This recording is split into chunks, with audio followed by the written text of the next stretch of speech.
কেন? ভারত সরকার জবাব দেয়। একজন আইনজীবীকে হত্যা পর্যন্ত করেছে। অত্যন্ত আশ্চর্যের বিষয়, ভারতের সেই প্রোপাগান্ডা মিডিয়া এবং আপনারা জানেন যে রয়টার্স একটা ভুল প্রতিবেদন করেছিল যে উনি নাকি সেই চিন্ময়ের আইনজীবী ছিল। এমন একটা অবস্থায় গিয়ে পৌঁছেছে ইন্ডিয়ান চিন্তা ভাবনা এবং তাদের আধিপত্যবাদ টোটালি যুদ্ধ করার মতো অবস্থা তারা আমাদের উপরে চাপিয়ে দিচ্ছেন। তার প্রমাণ হচ্ছে যে আমাদের আলফা হাইকমিশন আপনি জানেন আগরতলা, সেখানে গিয়ে ধারাবাহিকভাবে হামলা করলো। আমাদের যে পতাকা উড্ডয়ন করেছিল সেটাকে তারা নিচে নামিয়ে পুড়িয়ে দিল। এটা কোন ধরনের কূটনৈতিক শিষ্টাচারের মধ্যে পড়ে? ভারতে যারা আছেন ন্যূনতম সম্পর্ক রাখতে চান, বোধবুদ্ধি বিবেচনা রাখতে চান, যে সমস্ত লোকজন হিন্দুত্ববাদী এবং আধিপত্যবাদী রাজনীতি বিস্তার করার জন্য ভারত বাংলাদেশের সম্পর্কের জায়গায় পরিস্থিতি উত্তপ্ত করতে চান, তাদেরকে আপনারা ধরে জিজ্ঞাসা করুন। আমি একটা কথা স্পষ্ট বলতে চাই, এই সাম্প্রদায়িকতার ট্রাম্প কার্ড, সংখ্যালঘু কার্ড খেলে খেলে যে আগুন আপনারা ধরাতে চান বাংলাদেশের মধ্যে, সেই আগুন যদি ধরে যায় একদম ভারতের কোন অংশ কিন্তু সেই আগুন থেকে রক্ষা পাবে না। তার কারণ হচ্ছে বাংলাদেশের যতটা মানুষ নিপীড়িত, ইন্ডিয়ার নদীর হিন্দুত্ববাদী রাজনীতিতে তাদের নিজের অঞ্চলের মানুষ বেশি নিপীড়িত। কোন কোন জায়গা তো দেখি অন্যচল সহ বিভিন্ন জায়গায় প্রবাসী সরকার গঠন করে তারা বসে আছে।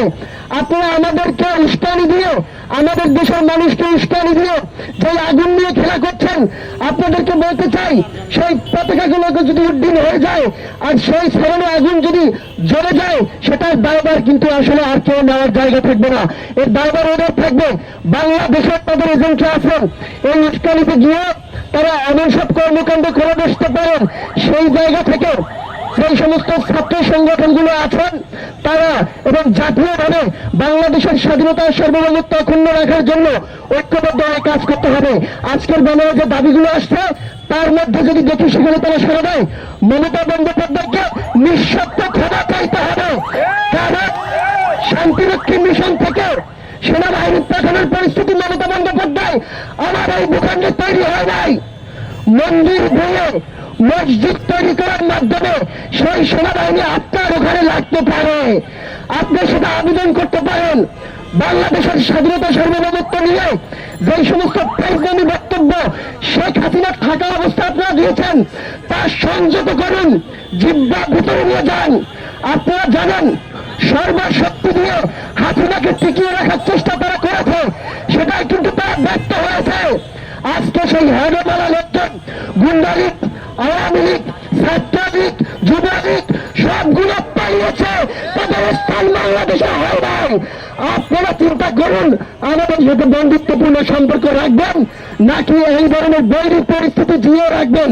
আমি আবারও আমার এই কথা বলে বক্তব্য শেষ করতে চাই, তা হচ্ছে ভারত এবং বাংলাদেশের সাধারণ মানুষকে ঐক্যবদ্ধ হয়ে এই হিন্দুত্ববাদী উগ্র আতঙ্কবাদী রাজনীতিকে রুখে দিয়ে একটা সুসম্পর্ক বজায় রেখে দুই দেশ নিয়ে এগিয়ে যেতে হবে।